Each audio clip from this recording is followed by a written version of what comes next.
Hello and welcome. Today we will talk about Monsanto, a growing controversy case.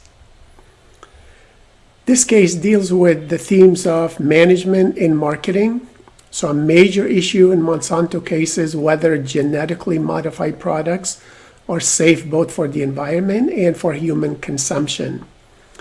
Let us talk a little bit about some of the major points in the Monsanto case. Monsanto is a monopoly, or at best an oligopoly, within the global market for soybean, cotton, corn, and canola oil. Bayer's proposed merger with Monsanto has drawn scrutiny from both the European and American legislatures due to concerns that it will gain too much power in the seed and pesticide industry. So Monsanto must manage its market power advantage so that it avoids abusing market practices and leveraging its position to engage in anti-competitive practices. Proponents of Monsanto claim that its seeds increase crop yield and that its chemicals, for example Roundup, decrease labor cost and crop damage.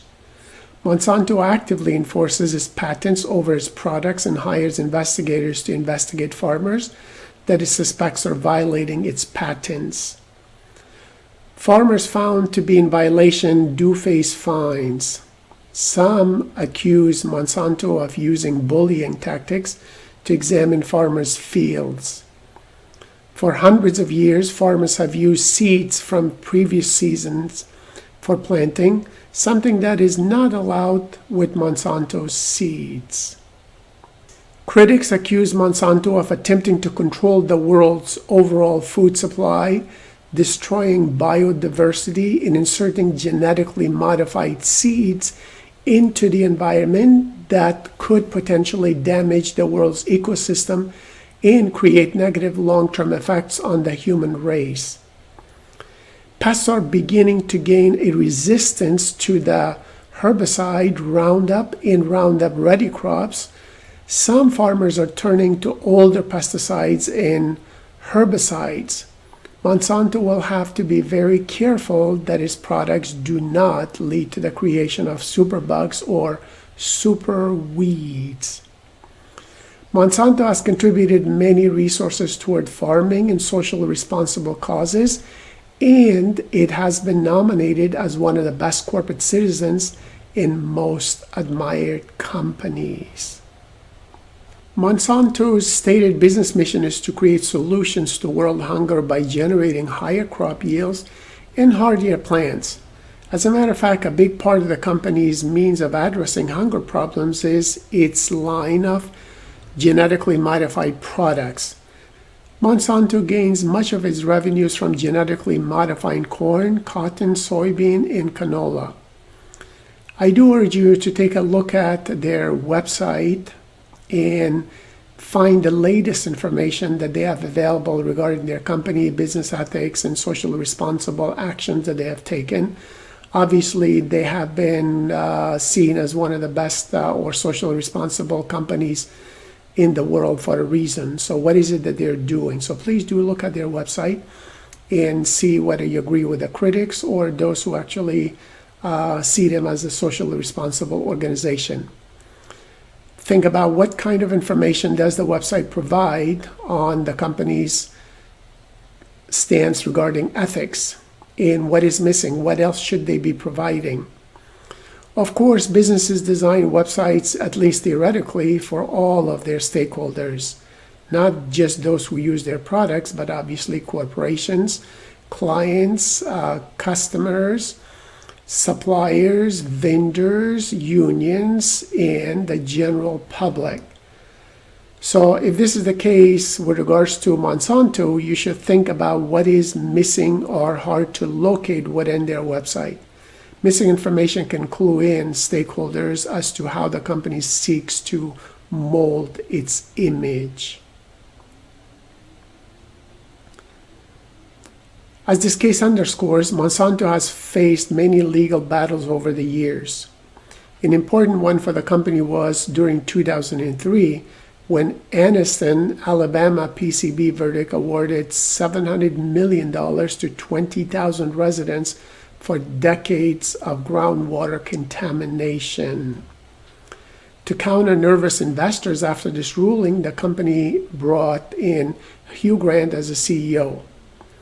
He split up Monsanto into various strategic business units such as Pharmacia, Seminis, and Solutia, possibly to diffuse stakeholder concerns with the company name. Discussion and research about Grant and Monsanto's board of directors before and after 2003 may actually lead you to a better understanding of corporate politics. The issue of the company's seed police can lead a person or all of you into a discussion on whether patents on food are ethical or legal from a global perspective.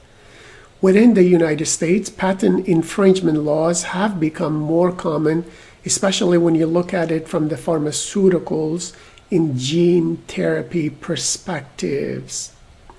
Starting in the 1990s, profitability in the farming industry began to decline with increased costs for inputs, more unpredictable weather, and the rising wages for workers.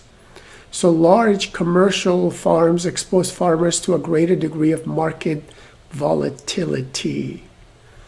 Farming a large quantity of one or two crops tends to leave farmers more vulnerable to price fluctuations than farming smaller quantities of many different types of crops. Monsanto seeds, which claim to require less water and are more pest resistant, can be attractive to many of the farmers based on the promises that they make. However, even Monsanto seeds are not a sure thing. And their introduction into developing countries has led to accusations that Monsanto is disrupting centuries-old farming practices. Monsanto's decision to market its products in the developing world to farmers with fewer resources should yield a fruitful debate over the issue regarding whether it's ethical or not. A marketing strategy that has increasing cachet around the world is claiming that products are green. Even Monsanto has tried this strategy. The Monsanto green strategy for the past couple of decades has been to promote how its products allow farmers to increase productivity on the same amount of land. The negative aspects for farmers is that they become dependent upon Monsanto and other manufacturers for seed, fertilizers, and chemicals. Opponents argue that farmers can grow their operations, but the increased cost for inputs means that they do not necessarily become more profitable. And this can be an issue in third world countries where farmers do not have a high amount of surplus income. They don't have bank accounts to where they can rely on Monsanto for their seeds. Organic farming generally takes more thought than switching seeds. Farmers must take into account the natural advantages and disadvantages of crop rotation, soil chemical makeup, and taking care of the land instead of maximizing output. In summary, let me ask some questions and talk about some of the answers that might be possible to each of these. Does Monsanto maintain an ethical culture that effectively responds to various stakeholders? While Monsanto remains somewhat controversial because of the strong feelings that many stakeholders have about their biogenic engineering of agricultural products. So this is a very debatable subject or area because in many developing countries, food crops such as rice, corn, and soybeans have been able to increase yield to help feed the hungry people of each nation. With populations increasing in less developed countries, food demands are growing rapidly every single day, especially when climate changes are becoming more dramatic and destroying crops. So if genetically modified seeds can increase crop yield with few negative effects, then Monsanto will be able to meet stakeholders' needs. On the other hand, many question Monsanto's true intentions. Is Monsanto operating from a desire to help others, or does it only care about its own profitability? Monsanto explains that its products can achieve both ends, positive development for farmers as well as profits for their shareholders. Critics, however, are not convinced. They're concerned with the unknown effects of genetically modified seeds, including the potential danger they might pose to biodiversity and to human health, in Monsanto's power in the seed industry. Monsanto's past ethical lapses in its seed investigators might also conflict with unethical corporate culture. Of course, you should realize that there are no easy answers to this question. As is common with most large companies, Monsanto's history and operation have both ethical and unethical challenges that they have experienced. As a researcher, you will need to carefully examine Monsanto's current culture and weigh the trade-offs between developing your responses. And this is typically what academic researchers and consultants do when they are proposing certain recommendations as their responses as a result of years and years of research.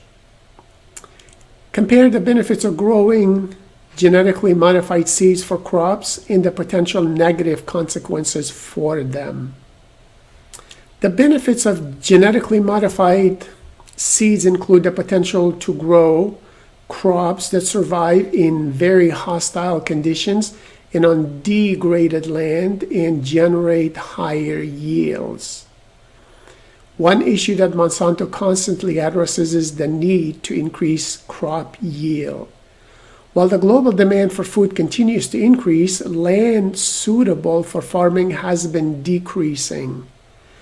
If genetically modified seeds can create higher yields and are more resistant to weather fluctuations, obviously farmers are making better use of their resources. At the same time, stakeholders must weigh the benefits against potential negative consequences. Long-term research on the health effects of genetically modified food is inconclusive.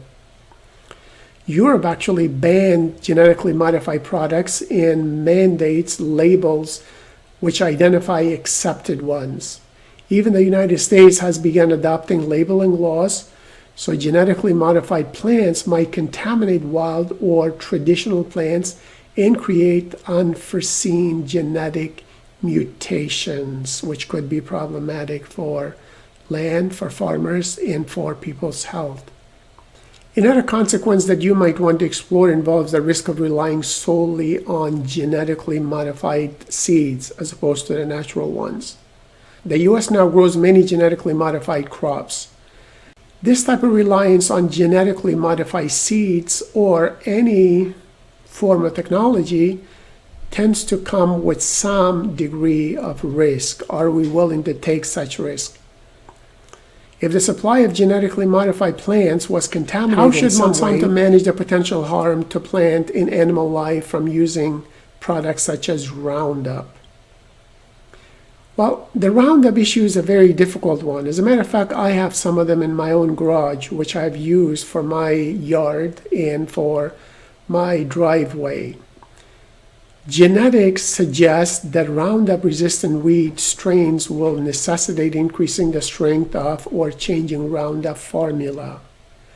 A recent lawsuit is accusing Monsanto's Roundup herbicide of contributing to non-Hodgkin's lymphoma, and some studies do claim that Roundup could be toxic to tadpoles, to birds, and to other wildlife. This means that there could be serious health implications for Roundup. However, the Environmental Protection Agency does maintain that Roundup ingredient is not toxic at the recommended doses.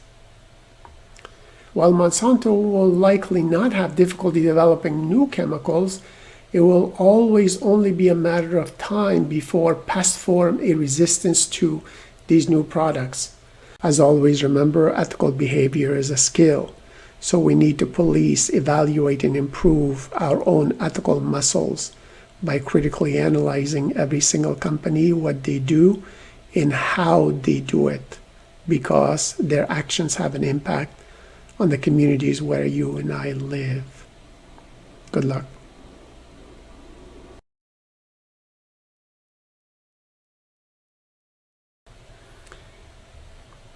You can use these references to find more information regarding this case and to look up at the latest information.